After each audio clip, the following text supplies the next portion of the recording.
It seems like everyone in the country wants a promotion at the same time. Well, I guess it is Christmas. Christmas is around the corner.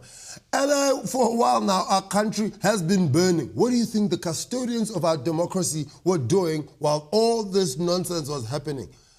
Here's a guess, South Africa. Were they A, delivering services, B, resolving labor disputes, C, behaving like school children and treating parliament like a jumping castle? Well, you take a guess. I think it was C.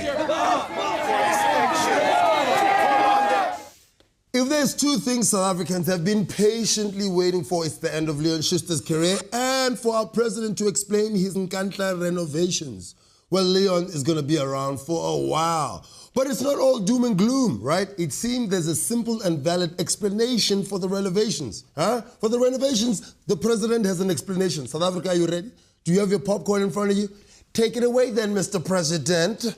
Every room we use in that residence was built by ourselves as a family and not by government. Boom! There you have it, South Africa. Our president has set the record straight. He's paying for the house. We, as a taxpayer, are only paying for ADT. But I have one problem with Zuma. Aren't you the same guy a few years ago who was asking Shabir Sheikh for school fees, petrol money, and money to buy hot wings at Chicken League? Aren't you the same guy? The question on everyone's lips is, what happened to FICA?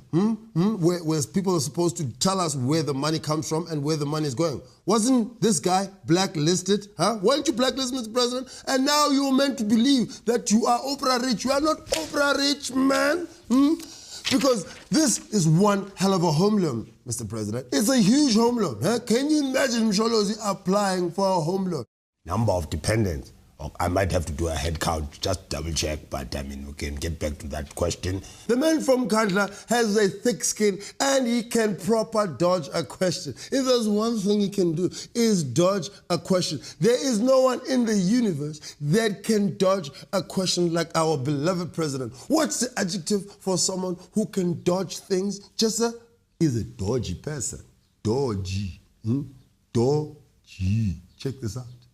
And I want to ask this question, Mr. President, why are you so quiet?